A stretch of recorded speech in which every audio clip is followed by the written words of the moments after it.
नमस्कार दोस्तों। जियो पॉलिटिक्स में एक बात कही जाती है कि कभी भी कोई चीज परमानेंट नहीं होती। आज जो आपका दुश्मन है क्या पता कल वो आपका दोस्त बन जाए, और आज जो आपका दोस्त है क्या पता दुश्मन बन जाए।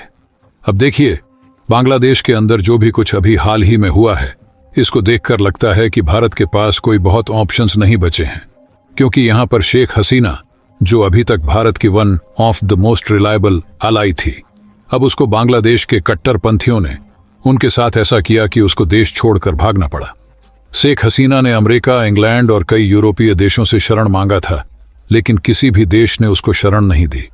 यहां तक कि दुनिया में इतने मुस्लिम कंट्री होने के बावजूद भी शेख हसीना को शरण लेने के लिए भारत आना पड़ा था। लेकिन बांग्लादेश की नई सरकार, जो कि कट्टरपंथियों की हितैषी हैं, उसने अब भारत को ब्लैकमेल करने का तरीका खोज निकाला है।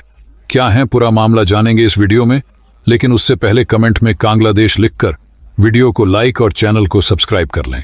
दरअसल शेख हसीना का भारत आए हुए 1 महीना से भी ज्यादा हो चुका है, लेकिन अब बांग्लादेश की कट्टरपंथ यूनुस सरकार ने भारत को धमकी दिया है कि भारत सरकार जल्द से जल्द शेख हसीना को बांग्लादेश के वापस सौंप दे। इस बात ने भारत को भी चिंता में डाल दी है, क्योंकि शेख हसीना हमेशा से कहीं ना कहीं भारत का साथ भी दी है। तो अब बड़ा सवाल ये पैदा होता है कि क्या भारत शेख हसीना को बांग्लादेश वापस भेज देगा? ये एक बड़ा सवाल उठता है, और ये मैं इसलिए कह रहा हूं क्योंकि अभी रिसेंटली अगर आप देखोगे तो वहां के जो चीफ एडवाइजर हैं, जो अभी इंटरम गवर्नमेंट बनी है बांग्लादेश की, मोहम्मद यूनुस, उनकी तरफ से बहुत बड़ी चेतावनी सी दी गई है। उनका कहना है कि जब तक शेख हसीना बांग्लादेश वापस नहीं आ जाती तब तक वो एकदम चुप रहे और बांग्लादेश के खिलाफ एक शब्द भी न बोले, नहीं तो इससे भारत और बांग्लादेश के रिश्तों में भी दरार आ जाएगी। लेकिन बांग्लादेश अपनी औकात भूल रहा है। वैसे अगर बांग्लादेश सरकार चाहे तो भारत से उनके प्रत्यर्पण का अनुरोध कर सकता है। दोनों देशों ने 2013 में एक प्रत्यर्पण संधि पर हस्ताक्षर किए थे। साल 2016 में इस संधि में कुछ बदलाव भी किए गए। संधि में कहा गया है कि दोनों देशों को ऐसे व्यक्तियों को प्रत्यर्पित करना चाहिए जिनके खिलाफ कार्यवाही की गई है, जो प्रत्यर्पण योग्य अपराध करने के लिए दोषी पाए गए हैं या वांछित हैं। संधि उन लोगों के लिए प्रत्यर्पण की अनुमति देती है जिन पर ऐसा आरोप है जिनमें कम से कम 1 साल की जेल की सजा हो सकती है। ये अपराध भारत और बांग्लादेश दोनों में दंडनीय होना चाहिए, और इसलिए यूनुस सरकार ने शेख हसीना पर गंभीर आरोप लगाया है। उन पर हत्या के भी मुकदमे हुए हैं। ऐसे में इन आधारों पर उनको प्रत्यर्पित किया जा सकता है, लेकिन संधि का ही एक नियम इसमें पेंच भी फंसाता है। संधि में एक प्रावधान है जो कहता है कि अगर अपराध राजनीतिक प्रकृति के हैं तो प्रत्यर्पण से इनकार किया जा सकता है। जाहिर है कि हसीन राजनीतिक शरण का दावा कर सकती है। इसके अलावा सरकार का रुख भी इसमें बेहद अहम हो जाता है।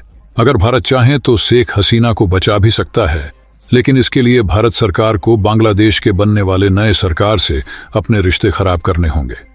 अगर भारत के रिश्ते बांग्लादेश से खराब होंगे तो ये चीन और पाकिस्तान के लिए बहुत ही अच्छा खबर साबित होगा, क्योंकि चीन भी चाहता है कि भारत के रिश्ते आसपास के सभी पड़ोसी देशों से खराब रहे, ताकि चीन भारत को चारों तरफ से घेर सके।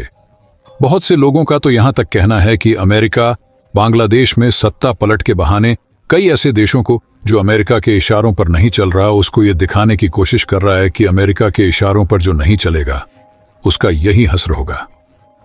इसीलिए आपने हाल ही में देखा होगा कि अमेरिकी राजदूत और प्रतिनिधि भारत में विपक्ष के कई नेताओं से मिल रहे हैं। अब इसके पीछे क्या साजिश है, ये आने वाले वक्त में ही पता चलेगा।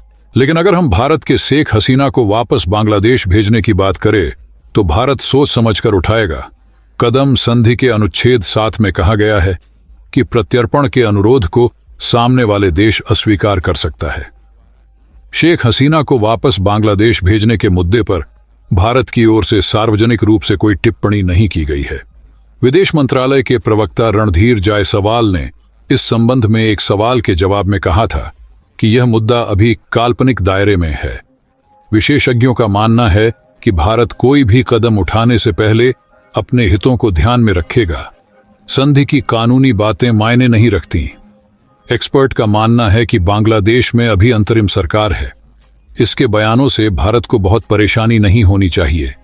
यह एक नियमित सरकार है जिसके साथ भारत लंबे समय तक जुड़ना चाहेगा और इस तरह इस पर ध्यान देगा। साथ ही अभी तक केवल FIR दर्ज की गई है। मामले की जांच करनी होगी आरोप पत्र दाखिल करना होगा और फिर अदालत संज्ञान लेगी। अगर हसीना को दोषी पाया जाता है तो फिर प्रत्यर्पण प्रक्रिया पर बात होगी। बहुत मुमकिन है कि तब तक हालात काफी कुछ बदल चुके हों। दोस्तों, आपका क्या कहना है? क्या भारत सरकार को शेख हसीना को वापस बांग्लादेश भेज देना चाहिए या कोई और तरीका अपनाना चाहिए? नीचे कमेंट करके जरूर बताएं। इस वीडियो को अपने दोस्तों तक जरूर शेयर करें और इस तरह के और भी वीडियो देखने के लिए चैनल को सब्सक्राइब जरूर कर लें। जय श्री राम।